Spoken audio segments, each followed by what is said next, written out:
Thank you for coming out.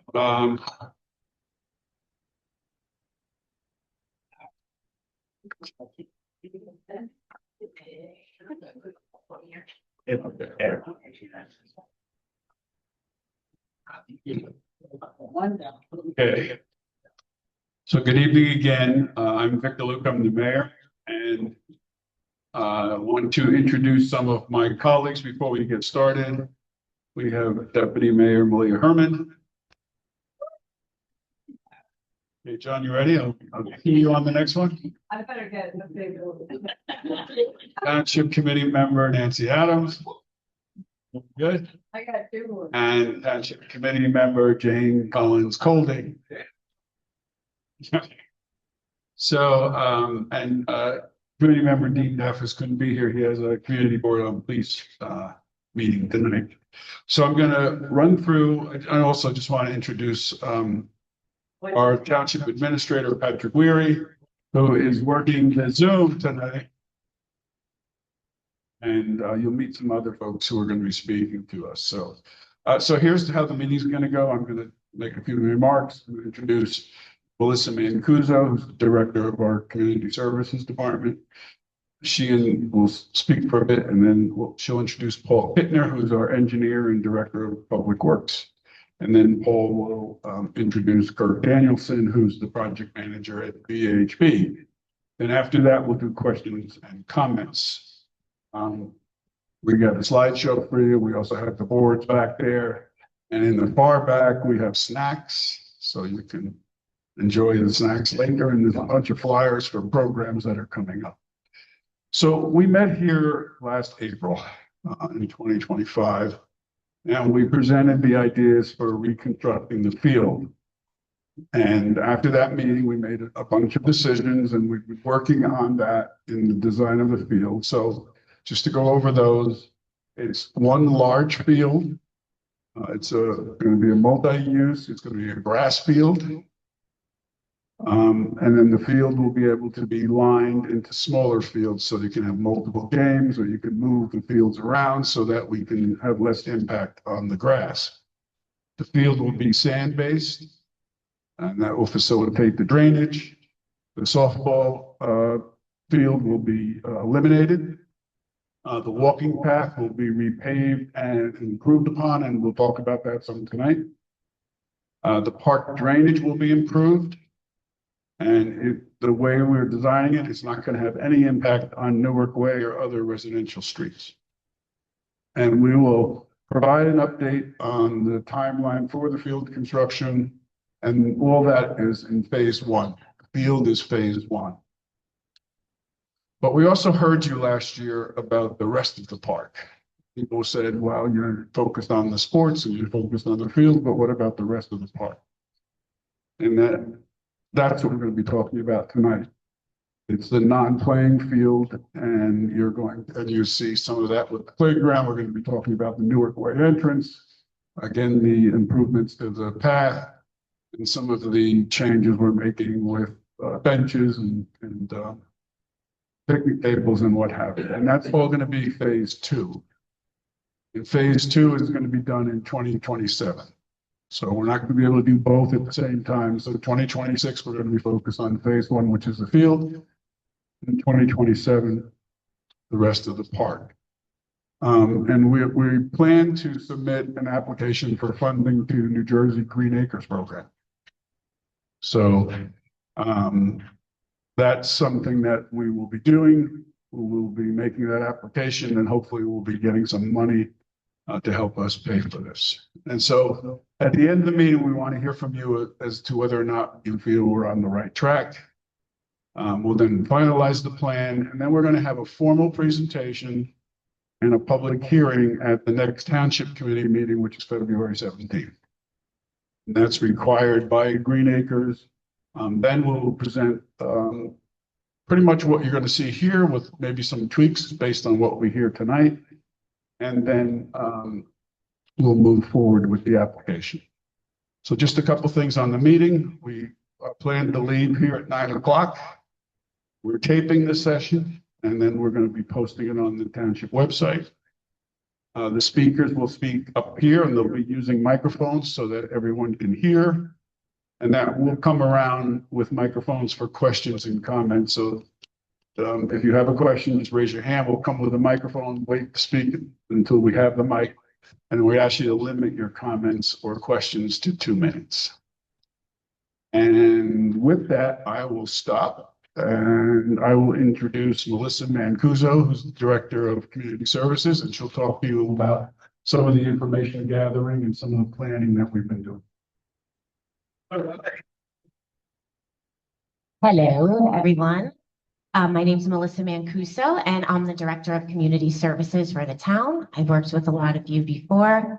On February 16th, it will mark my 10-year anniversary with the township. So it's incredibly meaningful to me, and it's something I'm proud of. So in this role, I have the privilege of working with sports groups, seniors, the passive park users, and of course, families all through Maplewood. And while every season brings something special, summer is truly my favorite. And that's when Kids Camp Maplewood takes over this building and the park and several of our parks through town. So if you're ever around here in the summer, you hear a lot of energy and laughter, and it's a lot of life in the summertime in this area, and it's my favorite. I've also had the honor of serving as a judge for the New Jersey State Park and Rec Association for 6 years. So that's a lot of driving through the state and a lot of car sickness in my case. And then you get out of the car and you get on like a merry-go-round. So it's quite the adventure. But we get to go to all the municipalities and judge for the state awards. And that has really helped us evaluate projects and facilities, and playgrounds is something that I judge. So I do like to do a lot of playing. And I think playing is important for people of all ages. That's why please have a fruit roll up in the back and a Capri Sun. No matter your age, we all need to play. And we're, trying to make space for everyone in town, not just kids and toddlers, but everybody here at the park. So it's especially exciting to look at these concepts, which hopefully everybody, will look at, for upgraded facilities right here at home in Maplewood. We asked the community for feedback. If you didn't give it, it's okay, because we got 400 robust participants. And I do love an open-ended question, and nobody spared a character. So it was really a lot of feedback, which was helpful in designing, especially this phase 2. So it was robust, it was representative. I think the feedback was helpful, just like tonight will be. And we're pretty proud that this phase 2 will reflect what the community told us matters the most.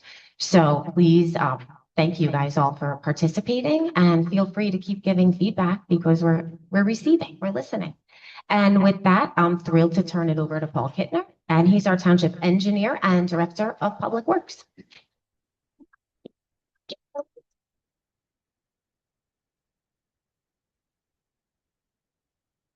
Good evening, everyone. As the mayor indicated, we met about a year ago.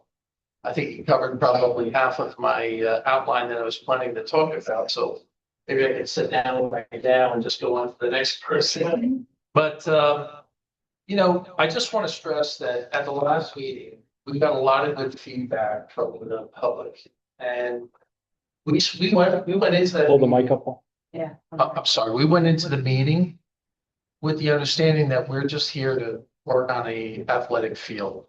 And we came out of it with many ideas and a new scope and direction for this project. I think, as the mayor indicated, we're breaking this down into 2 different phases. Phase 1 is the athletic field, and that is very much in need of work. I think everyone here would probably agree that has ever seen or played on the field. And then phase 2, which is really the prime reason we have this meeting, talk about all the other uses and ancillary uses. So I just want to say a few things about the phase 1 so that I could at least update you on that. I'm not here to go into the details. Last meeting, we talked about the history, why it failed. We talked about all the changes we're going to make to it. Subsurface drainage, as the mayor indicated, it's all going to be on one plane. You could, line the field any way you want. We're going to come up with a different procedure on maintaining it, managing the field. These are all aspects that are very important. We're also going to have an irrigation system, a walking path. I mean, it's going to be absolutely beautiful when we're done with this. But phase one is really focused on construction this year. Phase two, we're looking into construction next year. Okay. And in terms of where we're at with phase one, we have 90% plans that we just received.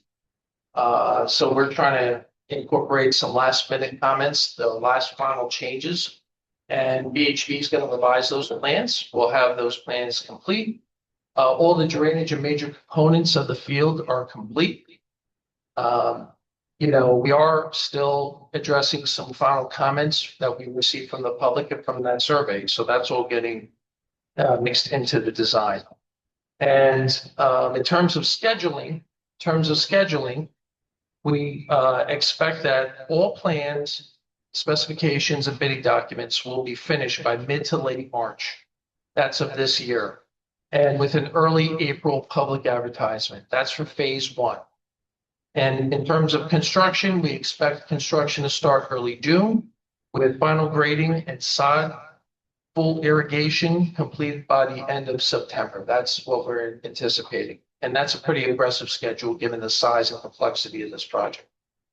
Substantial completion we would expect for phase one by the end of October, with final completion anticipated November 15th. That's a fall in 2026. Grass will be able to grow from late September through the winter and into the spring until programming starts, where the field will be able to be used. Now, the phase two, we have a public information session of February 17th. We have a Green Acres application, which we're submitting. As the mayor indicated, we're always looking for funding sources to help offset the burden from our taxpayers. We're trying to find money to pay for it. And construction would be sometime in 2027. We don't have an accurate schedule yet. It's premature, but that's what we're working on. So in terms of the phase one improvements, the athletic field, we're looking at a construction cost of anywhere from 2.75 to 3 million is our estimate. It's a big number. There's a lot of work that has to be done when you're stripping off almost 2 feet of the topsoil on top of the existing field. So without belaboring phase one, I think now's a good time to turn this over to Mr. Kirk Danielson of BHB, and he's going to talk about some of the phase two improvements. Thank you. Hello, everybody. Good evening. As Paul said, my name is Kirk. I am a landscape architect, and what I'm going to show you is in this slide presentation, I'm going to go over some existing conditions. I'm going to give you an overview of the overall area of the park and some of the improvements. And then I'm going to focus in on some of the details as far as like pinpointing on some of the playground areas, the Newark Avenue entrance, and then kind of go through some of the site amenities that we selected for this. And those are, can change as far as colors and whatnot. So these are just kind of images of what's proposed. It's not necessarily set in stone, but it's just to give you an idea of what we're going to potentially put in here. So this slide right here shows the existing conditions as they are today. We have the fields that are obviously as phase one. And up top here, we have, as I'm sure all of you guys know, is the playground area, which is right here, basketball court, pickleball court, which we're not touching. We're going to leave as is. And then the Newark Avenue entrance is right down here, which I'll also get into later on in the presentation. The second half of this slide gives you an overall representation of what is proposed in terms of the playground, the surrounding perimeter path, which is going to be part of phase one. And then again, Newark Avenue entrance down here at the bottom. Next slide, please. So this slide, as I said earlier, focuses on the playground area, which is up in here. What we're going to do is we're going to create an entry into this park, because right now the park doesn't have an entry It's kind of like here you are, the parking lot is obviously, along here and there's um, no arrival, no, hey, here we are at the Hart Park. So what we're going to do is include that in here in this area, which is kind of, it's tough to see here because you have this, but this is kind of a representation of what this potentially could look like. Behind this red and green bar is a low monument sign wall that has the Hart Park in letters that are about 2 feet tall. You have flagpoles behind it to, elevate that entrance because flagpoles are nice. It gives you kind of a arrival. You want to have some height to it that kind of, accentuates the entrance. And then we have some additional landscaping to kind of accentuate the entry into it and give you a lot of color. This area is where the existing playground is, and what we're going to do is we're going to modify that and make it a little bit bigger, and we're going to separate it into 2 areas. We're going to have a 2 to 5 unit area, which is down in here, and then we're going to have a 5 to 12 area, which is up in here. And as you could probably tell in the background with some of the renderings in the back, that kind of pinpoints a little more detail what the playground equipment is going to look like. Kind of gives you a better understanding of what exactly the equipment that we have selected for the different age groups. Some other things that we also are going to include as part of the overall renovations is more shade, because when you're in a playground and there's not a lot of shade, it's not very fun. It's kind of miserable, to be honest with you. So we're going to include a lot of shade. We have also some shade canopies on the structures themselves on both the 2 to 5, or actually the 5 to 12 and the 2 to 5 down here. And then we're also going to have another gazebo down here in case, you wanted to split the age groups.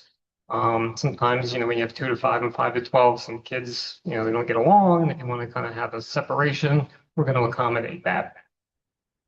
And some of the other areas too, over here, down in here, kind of over here, and I can show you once I get further into the presentation, I'll kind of pinpoint on what those areas are. But those areas are kind of more for inclusivity, special needs, things that you want to let the kids kind of venture out to. There's some musical equipment that they can use to kind of play on. We have some at-grade panels for anybody who's in a wheelchair can kind of roll up to and, interact with the panels. Same thing with the musical equipment that I'll show you a little bit later.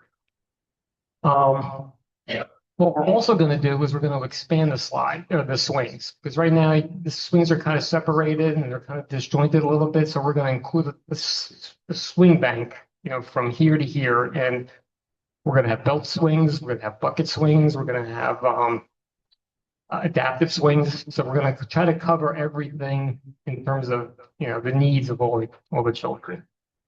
That's really kind of the main thing, is we want to try to incorporate everything for all the kids, different abilities, because to me, that's kind of important to make sure there's enough for everybody to do, what they want to do.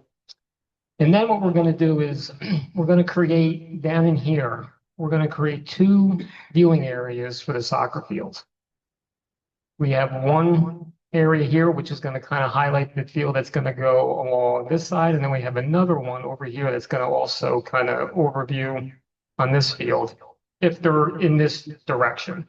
Obviously, when you rotate the fields and if you have smaller fields for smaller kids, you're still going to be able to view the games, but depending on the orientation of the field, you might, have a little bit of a problem. But what we're also going to include over here is an area for picnic tables for the camp kids. So if there's like special events, or if they're painting or coloring or whatever the programming may be, we're going to have an area for them to do what they, what they want to do on that side. In this area where it's kind of like a rosy browny color is where the existing exercise equipment is currently situated. We're going to maintain that area, but we might kind of shift some of the equipment around, reinstall it to kind of give it a better feel and better, circulation within that space. What we're also going to do is we're going to modify this existing walkway, because kind of right now it's, in my opinion, it's a little path happy. kind of all over the place and there's no real rhyme or reason. So we're going to try to like kind of redirect people, especially around the perimeter of the path, which I know that was a big thing with the residents. They love that path. It's used a lot. So we're going to try to enhance it a little bit. What we're also going to do is this little blue marker here is well, I'm going to call this a mile marker, even though the path really isn't a mile. So we have it broken up into thirds. So right here, you're going to have a starting line and it's going to say, 1/10 of a mile. And then, can you go back to the other slide, Pat? I have another one down in this location, which is going to be 2/10 of a mile. And then there's another one somewhere over here where it's 3/10. So that gives you an idea that if you're walking around 3 times, you're almost at a mile. Okay. Is that signage or is that on the pavement? Both. We'll have it on the pavement and they'll have it be like a mile marker next to the pavement. So that way you can kind of gauge where you're at. Okay, next. Thanks. What we're also going to do is we're also going to, the playground itself is going to be rubberized safety surfacing. And the rubberized safety surfacing is a porous material. And the water just drains straight through and gets into the subsurface. What we're going to do is we're going to have a perimeter drain that's going to basically be kind of along here and along here on the subsurface. And then we're going to collect that water that falls through the porous surfacing and pipe it into a rain garden that's going to be located over here. And we're also going to kind of pick up any surface flow in terms of water that comes off of the basketball court, we're going to collect. And that rain garden is going to be educational as well. We'll have a sign that talks about rain gardens, what it does, plant material. We'll have, some of the plants will be pollinators. So we'll talk about a lot of the birds and the butterflies and, that kind of thing, more for, again, educational purposes. We'll also try to pick up, whatever water we can collect in this whole area, we're going to just focus into this rain garden area up here. Next slide. So this slide gives you an idea of the selection of the site amenities that we have. We have the gazebo, steel structure, basically a 22 by 20 steel frame gazebo, a couple benches with center armrests, so that way keep people from kind of laying out, hanging out. We want to try to limit that. Bike racks, trash cans, and then new picnic tables that are ADA compliant where you can kind of have a wheelchair, in these spaces. Now, the last 3 days I was in Atlantic City for my licensing convention for ASLA, and the vendor had this table at the convention. So I was able to kind of sit in it and check it out, which was a nice table. So it was a kind of good choice on Melissa's part to pick that one. So I was kind of surprised it was there. It was kind of exciting, to be honest with you, because, pictures are pictures, but to actually see it there, it made a difference. So that was pretty good. These images are basically an overview of the playground area. This is kind of a bird's eye view. This area is the 5 to 12. This area here is a 2 to 5. The bank of swings that I mentioned. You have the gazebos on the corners here. There is a climbing structure, a rope structure in this corner here, and then the musical equipment, the individual panels are over in this area. This view right here is basically in a large area of the 5 to 12 unit. It's a robust structure. There's a lot to do. Both of these units can hold about 140 kids, give or take, and that's just on the equipment. The space around it obviously can hold more kids, so there's quite a few, kids that it can accommodate, which is great. This image down here is more of the 2 to 5 unit. Again, we have slides, climbing pieces. In my experience, kids love slides.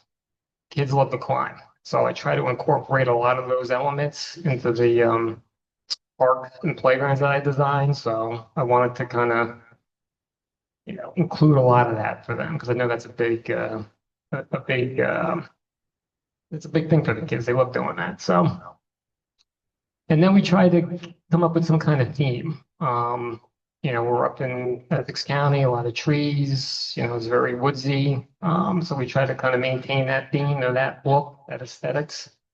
So you can kind of see we have some trees in here on top of the posts, just to add a little more character and, kind of give a little bit of theming without going overboard. So the next slide is going to be the Newark Avenue entrance. So my vision for this is to plant it heavily, kind of create like a mini arboretum, heavily planted shade-loving plants. We're going to have a lawn entrance, like a lawn panel in here, and a lawn panel down here to create entry into this, Dehart Arboretum. Kind of take a poll on what names you might like. You might want to change that, but and then what we're also going to do is we're going to include the same shade structure that we're using on the playgrounds down into this area, and then we're going to have two side seating areas. For those that want to maybe just kind of read a book or hang out, have a conversation, something that's more passive, just kind of low key. And then underneath here, what you really can't see, but there's going to be a couple more picnic tables. We can have some chess tables because maybe somebody might want to come down and kind of have a game of chess, checkers, whatnot. Maybe mahjong. You can bring your mahjong table. And mom's really into mahjong now, so she's really into that. But again, this is kind of the vision of this space down off of Newark Avenue. The other thing that we're also proposing here is that have a heavily planted side to kind of separate from the residents and try to kind of just block the view of the residential properties in here. And then the same thing goes along this side, which is the DPW entrance. Nobody really likes to have a DPW entrance, and it's kind of unsightly. So we're going to try to screen that the best we can to kind of make it feel like you're actually in a little arboretum. A lot of this plant material down here will be low growing. Everything is intended to be low so that we have line of sight from the street in case there's any kind of situation that happens, the police can be able to view down off of Newark Avenue. The other thing that we're going to add to is a handicap space down in here. It's tough to see because of the bars here, but there's a new handicap space with a drop-off area. And then we're going to redo this concrete sidewalk and make it all EDA compliant. One thing that once we get into the design of this, what we might have to do is we might have to redo this walkway just to make sure we can make it fully ADA compliant. So we might need to ramp some things and have some landings. But once we get into design, we'll kind of evaluate that and see what we need to do to make it fully ADA compliant. Is there lighting? Well, yes. That's one thing I did not talk about, that the lighting around the overall path is going to be upgraded. I believe we want to switch to LED. LED and a proper fixture. Yeah. With sufficient intensity. What about lighting and the fences, the newer lighting? Yes, lighting will be incorporated into that 100%. Next slide, which I think is, so these next 4 or 5 slides that I have are different than the ones back there. These are more of different views of the playground use, the structures, the 2 to 5 and the 5 to 12. I didn't want to, there was 15 slides that I got, so I don't want to print 15 boards and stick them out there. So I kind of divided them up a little bit and had some of them on this PowerPoint. So this unit, this is the 2 to 5 unit, which is in the upper, if you go back to the slide for the layout for a second, is right in here. So this is the 2 to 5. You can tell we have slides. There's some musical stuff, some bongo drums there. Next one, please. This structure is the 5 to 12. And again, these are more of like a, ground level view, just to kind of give you more of an up close and personal look at the different equipment that we're proposing. We have another climbing piece there. Because like I said, kids love to climb. Climbing and slides are the, you know, two most popular activities on the playgrounds. This is another view of the 2 to 5 unit, looking at the other end. We can have the panel boards here. And the panel boards, you see it here, we can change those out. I mean, there's lots of options that we can include. So once we get into the final design and start really kind of honing on what exactly we're going to put in there, these can, these can change. This is more of just even though it's a low lying climbing structure, it's more for balance and that kind of thing. And that's it. That's on playground improvements. Thank you. You want me to sing? You might not like that though. You didn't mention the seating around the. Oh, yes. back. Do you want me to Go back for a second. Thank you for reminding me. Probably this slide right here would be the best one to use. Start it.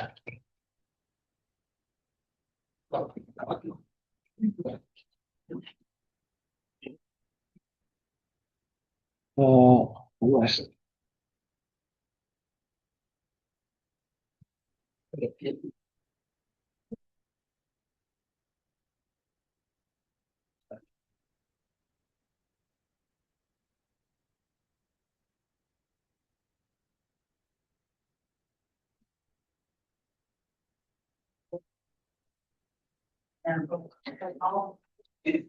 This, yeah. Okay. So one thing that also came up was seating areas around the path. Now what we did is obviously we have the ones up here for the field, observation area, but can also be used during, just people using the path. They can sit and, like I said, read a book or have a conversation. But we also incorporated 2 other ones. There's one down in here. Again, it's going to be a asphalt area. There's going to be a low retaining wall in the back here because there is some grade that we got to accommodate. And there's another one right here. Same thing. There's the way this field sits up kind of higher, and then there's some side slopes around the entire field. This one's sliding from right to left. This one's going from right to left. This one's also coming down right to left. And there's a slope over here. So we're going to need a little bit of a retaining wall just to accommodate that. But again, just a paved area with some benches, just to sit, have a conversation, read a book. Like I said, have a sandwich. Maybe there's businesses around the edge that people can, take a break during lunch and kind of walk around the park and, have a sandwich. So now I'm done. Okay, why don't we do questions? Anyone have any questions? Comments? Okay, we have a question back here.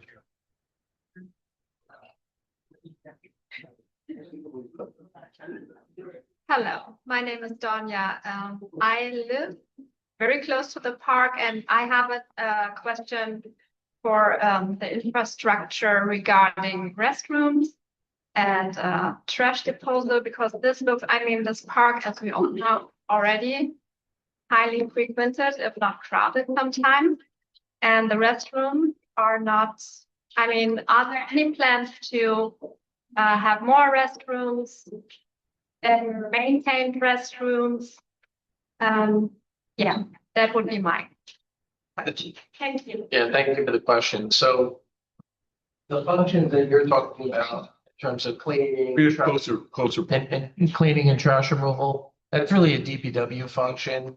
And that's something we will address, but it just isn't part of this plan set. The restrooms, Cleaning of the restrooms and maybe. Like more restrooms. Oh, more restrooms. And they use the like and Okay. Well, thank you for the comment. It's not part of this plan set, but part of this design. so just on that, so we will look at that and see what we have to change, because if we're bringing more people here, we have to make sure we have restrooms inside, we have restrooms outside, so we'll have to deal with that. Okay, I'm- I'll try to keep it. I'm sorry, Mr. Danielson wanted to say. So I've done a bunch of parks all over the state.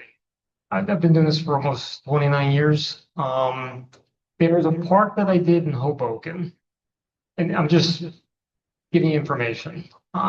It was Madison Street Park, and it was a tiny park. It's like 7,000 square feet. That was a concern, restrooms that Hoboken had. And what we did was we installed a structure called a Portland Loo. You might have heard of it. And it's a one stall, unisex restroom, stainless steel. I mean, it's a nice restroom. It's pricey, but, it kind of solves or serves that need when you need to add additional restrooms or add a restroom and you don't really have a lot of infrastructure. Kind of accommodates that a little bit. So that could be an option. I think we'd have to look at, where the pricing Yeah. is with all of this, and it's something we could decide on, as the design progresses further. So it's something we'll look at.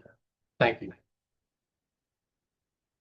Okay, I'll try my best to keep it to 2 minutes. I'm trying, but first I want to say thanks to all the TC members and to Vic for, I think I yelled at you a little bit last year, for not thinking about the playground. So we're thinking about the people who live in the neighborhood and use this park a lot. I have 3 kids under 10, so Dehart is very dear to me. So I wanted to say that I appreciate that you guys threw some brown folks in the images.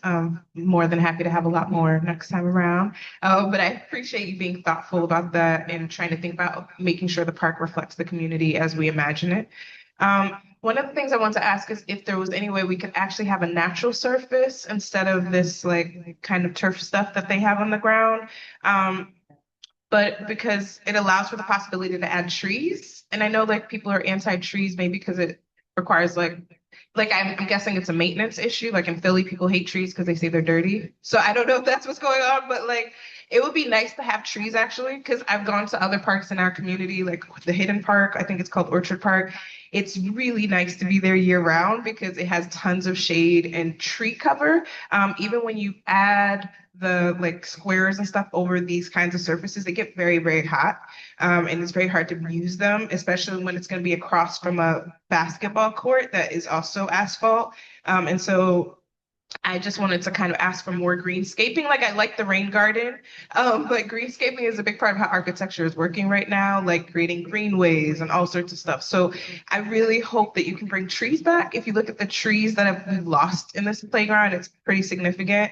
The other thing is I love the wheelchair kid in the picture. I'm wondering if there's a way, I was just looking at the space to add a ramp to make it a little bit more accessible for kids in wheelchairs. I know that sometimes people are like, we're gonna have like our disability playground and then we'll have our able playground, but there are ways to kind of integrate it in a more natural way that doesn't require a ton of things. For example, my son is autistic, and when he was younger, he was a runner. And so I couldn't come to Dehart because he would run into the road. And there's a simple thing. You can throw a fence up and it's not a huge thing, but it helps parents whose kids are elopers. And so I'm just wondering if there's ways to think a little bit more about accessibility, even in the small profile. And the last thing is, if you really love this surface, if you like want to do, oh no, two more things. If you really love this surface, that's great. Maybe you can have like a corner of the surface and put a couple of little fountains there for the summertime where kids can play. It doesn't have to be huge. Like Roselle has a big playground, and in the corner they have a little tiny splash pad. It goes a far way for the kids, especially with this kind of surface. And last thing is like the outdoor gym is really beloved here. Like people use it. They really do use it. Kids use it, adults use it who can't afford gym memberships. And so I would really like it if we didn't remove it. Also like anti-homeless infrastructure, I don't think is that big of a deal, but that's, however you guys want to play that. So I'll second that tree thing, because is there an alternative surface for the playground, Kirk? So you go back to that one slide that shows the overall. Use your mic. It's funny you should mention the trees because the other day I'm looking at this and I'm always designing, I'm always thinking about things. you go to the next one, please? Yeah. So to answer your question about the trees, yes. Sorry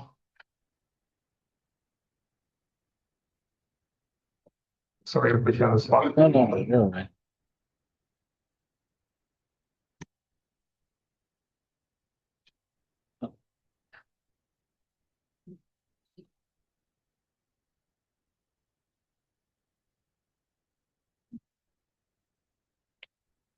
Go back, start right there. Okay. So if you can see these lines right here, this dark line, this is a use zone.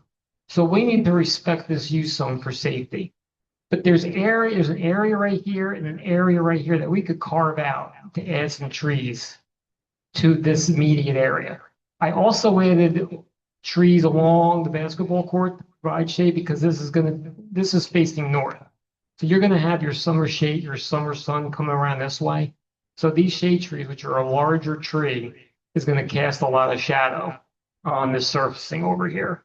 So that's gonna help relieve some of the concerns that you have in that area. Are you saying that the shade, the basketball court trees are gonna be on the playground? No, the trees are gonna be next to the basketball court, but since north is facing this way, your summer sun is gonna come around this way. So as the sun's coming around here, these trees, and they're gonna be a wide canopy. And I'm envisioning putting these trees in about a 4 to 6 inch caliber tree, which is gonna be a good sized tree, What kind of tree? most likely an oak. So the intent to have these trees here is to cast shade on this surfacing over here. And then, if I can carve out a little bit here to add a couple more trees, that'll also help with the, What about the lower or between the playground and the path? right here. Well, there are some trees there now which we're not touching. We're gonna leave as is. I know there's a hesitancy for trees around the playground because we just had to remove a couple in the last few years because they got so big and they were getting old and disease and dangerous, but there's a whole lot of decades that happen before that becomes an issue. Uh-huh. So to her point, I think, if there's an opportunity, what about the surface that she referenced of the playground? Is there an alternative that would be more conducive to planting? So with the safety surfacing, you need to have proper surfacing because you have a impact attenuation. You have certain heights of the playground, especially when it's 5 to 12. Usually it's an 8-foot fall height. So you need to have a surfacing that's going to accommodate a child falling from an 8-foot fall height, hitting their head. So as far as the surfacing goes, rubberized safety surfacing is really, in my opinion, the best option. If you had a smaller fall height, like a 2 to 5, you could do sand, but sand becomes a problem because it's all over the place. And sand, in my opinion, is not a recommended safety surfacing. Where would that surface be on this plan? So basically where you see green, blue, and tan, that is all the safety surfacing. The outline of it. I'm just telling you, I've been on these things for the last 10 years of my life. They get very hot. So at Turtleback Zoo, at least, they put banners over the full length of the whole thing so parents can actually be up there and the kids aren't hot. But if you don't have something over it, like those trees are not going to be tall enough. There's no way. I basically lived at Dehart. There's no way that that's going to stretch a shadow or that's substantive enough, especially if you're using this surface that gets really hot. We can look at that closer, but thank you. Those are very good comments. Yeah, Thank I'm you. sorry. And I think, do we address the workout equipment? I mean, we're maintaining that. Yeah, we're leaving that. We might reposition 1 or 2 pieces to be able to fit, in this new shape, but the intent is just to leave the exercise equipment in this place. Okay, any questions, comments? I have a question going back to the Newark Way entrance, which is Newark Way, not Newark Avenue on your slide. So right now there's an existing gazebo there and we have like a growing business district on Newark Way. And so I've always thought activating that gazebo to have almost like a pocket park on Newark Way might be helpful. So I'm just want a clarification. So are you getting rid of that gazebo and pushing it back and having the structure that matches the playground gazebos. Then you talked about putting like tables in there. Are those going to be like movable in case we wanted to do some kind of like music or entertainment on the back side of the park? So the location of the gazebo is going to remain. We're just basically swapping out what's there with something that's going to match the playground area. As far as the tables underneath, they could be movable. I will leave that up to you guys as far as programming goes, but that's a possibility, yes. So that structure is where the current gazebo is now. It's just the grass just comes out. Yep. Okay, thank you for clarifying. Hi, I'm Lon. I'm ultimate player and coach. And I guess I have 4 comments. For phase 2, at nighttime safety, since the park is open after dark, and I guess thinking about the walkway, I didn't see walkway from the field. There's often lots of children as well as adults. When I'm coming in at 8:30, there tends to be lots of kids coming off the fields. So I wasn't sure about the path, excuse me. What the path would be from the field to parking. Often I'm walking in streams of people and just wanted to make sure they're not like going to walk across where the swings are, as well as lighting for under the gazebo. So that's 1. 2 was about the sand-based fields and the warranty. I suggest getting real-world feedback before finalizing the field design. It doesn't appear that there's been much, if any, communication with other sand-based field supervisors in New Jersey, but they could be a very helpful resource. I've spoken with 2 of them who both reported very high irrigation needs for their sand-based fields, which was different from what the other VHB engineering consultant said last year. Mount Olive, for example, used a retention basin to capture and reuse runoff from its former sand-based field. And I don't expect that would be the approach here, but finding out more about that could be informative for the Dehart final Dehart engineering approach. 3rd, can we plan construction timeline around the 2-year warranty? Given that the last 2 Dehart upgrades didn't work as intended and the warranty windows were missed, can we be more planful around the warranty window? So for example, it seems like they're already planned with when the seeding is going to occur, because there's going to be time lost on the warranty to growing of grass. So just being planful around that. And for example, what would the town do if bids indicate like a moderate to high risk of missing the best seeding window? Would we, go with immediacy, or would we delay construction start date to reduce the loss of time to the grass growing? And finally, to help identify any issues that arise within the warranty period, I suggest publicizing an easy and efficient way for neighbors, campers, players, etc., to communicate any concerns to you during and after field construction. I've had success with signs that have a QR code that ask for questions, concerns, and suggestions.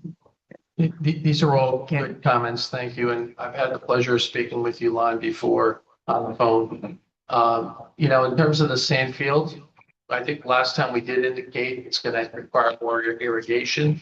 I think the one thing we said was we're talking about herbicides. It may not require as many herbicides because we anticipate very strong growth from this field. In terms of the warranty, of course, we want to make sure that the field's going to function properly. For starters, we're going to be inspecting the fields to make sure the proper materials are being added, the construction techniques proper. So that's one of the most important things. But yes, there is a maintenance guarantee with the field. It's typically 2 years on construction projects like this. And it's usually measured from when the field is substantially complete, which we would anticipate would be October, November. So at that point, the grass already had a chance to grow. And we would anticipate that, I think within 2 years, if we expected a problem, we'd see it. So. Kirk, can you talk about the pathway to and from the field? Sure. Can you go back 1 slide?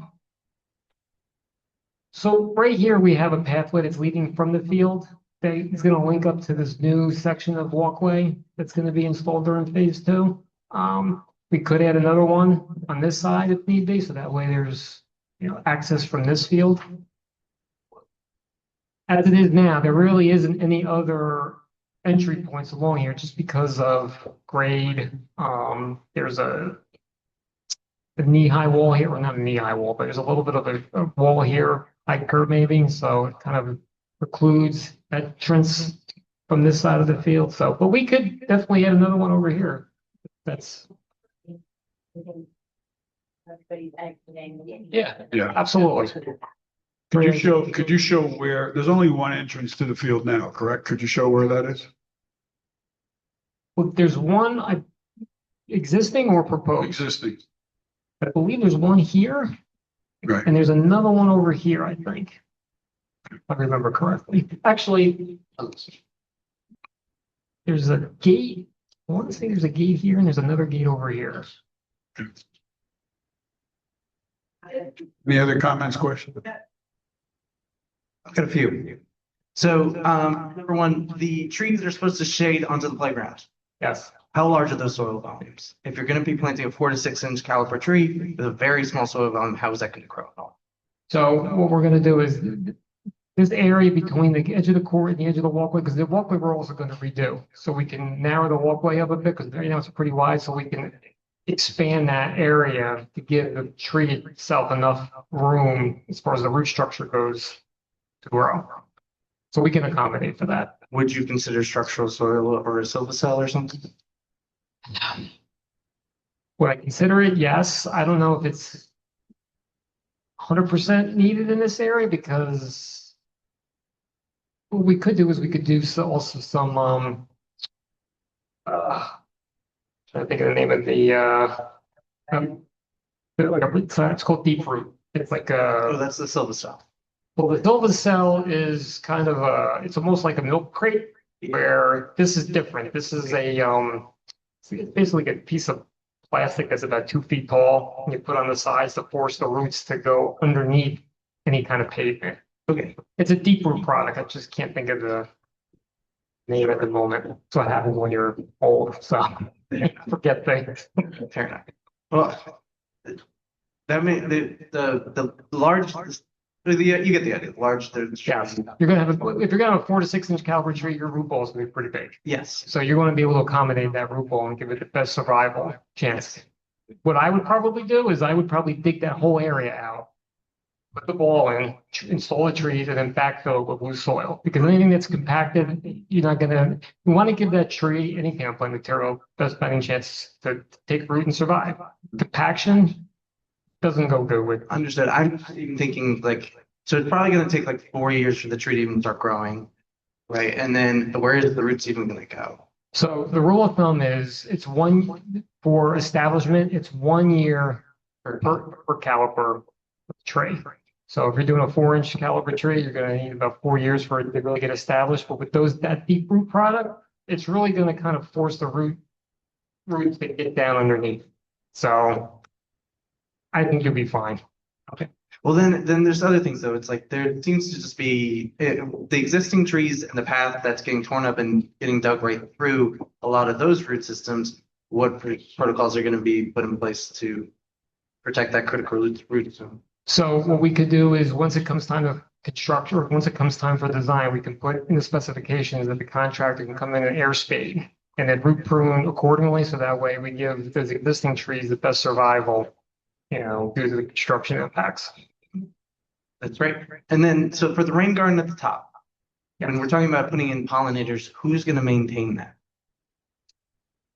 So that would be for starters, DPW, and it's quite possible as the town is acquiring and building more rain gardens. So we've looked into third parties as well, having them maintain these.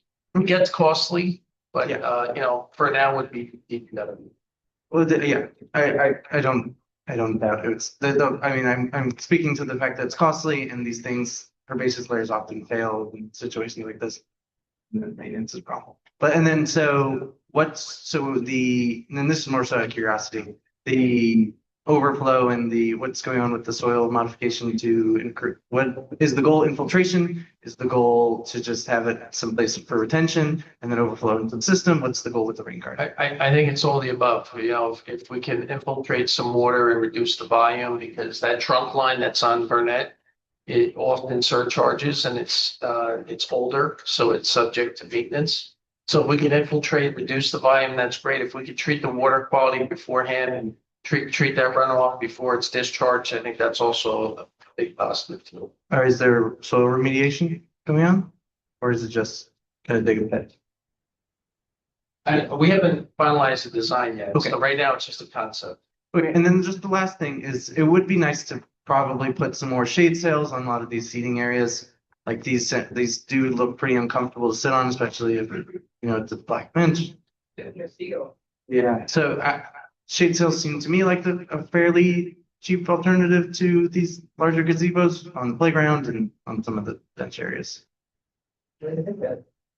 Yeah. So I personally love the shade sails, to be quite honest with you, but I know that you need to really take them down. So then it becomes a maintenance thing. Like if, you know, the town's all for removing them and then reinstalling them, great. 'Cause like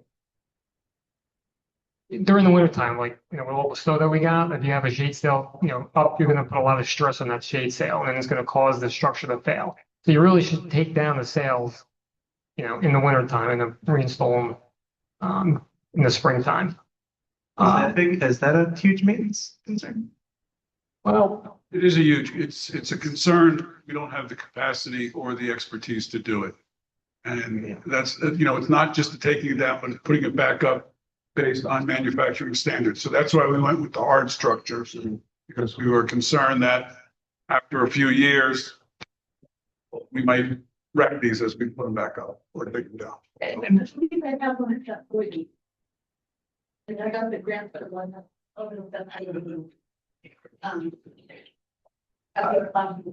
It's definitely on the through. believe me when I tell you, I know shade is a major concern because I had 3 kids and I would bring my kids to the parks and I would roast and I would curse the designers who designed them that not incorporating a lot of shade. Believe me, I am completely sympathetic with the shade thing because I'm a parent too, and I was there and I'm like, oh, God, it's so hot. So I totally understand. Any other comments, questions? Is everybody good? Does everybody kind of like it? Show of hands, support, I disgruntlement? like it. Yeah. Can we see a model with the nighttime lighting? I don't think you have that though. I do not have that. Yeah, nighttime. That wasn't on my bingo card, sorry.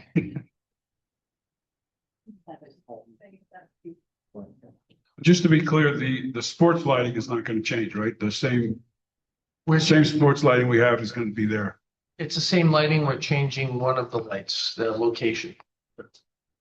And the pedestrian lights around the park, the path is going to remain the same, right? That's remaining as well. Can I ask one last thing? I was so hard. They had a zip line for kids who are in wheelchairs or like a chair where you could kind of, and like every kid loves it. But I was just looking at the space here and I was thinking if it was shifted over just slightly, there would be space on the end for one of those things. And I don't see, anyway, there's like a whirly thing on the park or there was before, but that might be a nice motion thing. Okay. It was like, you know, like little. A zip line from Yes. a couple Yep. 100 feet high. No, I'm only kidding. So But I I do think know what you're talking about, so yeah, like I'll take a look at that. you put lights on. I'm going to talk out of turn because you guys have been working with Green Acres more than any of us, but so this is, we're going to send a concept with our proposal. Correct, Scott? Yes, we are. Okay, so they are going to fund the concept. So whether we move the swings over a little bit and add one or take away one, we have a lot of time to figure that out. So we can do some more thinking about phase 2, but on a conceptual level, this is pretty much what we're thinking about. Improving the playground, shade structures, doing some more planting, rain garden, benches. And that's the conceptual plan that we're gonna send to Trent. And then if, you know, we get funding, that's terrific. If we don't get funding, then we'll use town money and we'll be able to have some more conversations about how we want to fine tune phase 2. Is that correct? That's fair. So with that, are we go with the concept? So, Thank you. again, I would invite you to come to our meeting.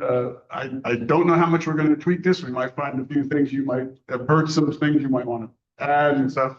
So we're going to, again, have the meeting at the Township Committee meeting on the 17th of February. Well, we're going to do the slides again. You can attend either in person or virtually, and you'll be able to make comments again. So that's it. And what are we giving people in the back, Melissa? We got Caprese and roll-ups back there, so enjoy yourself.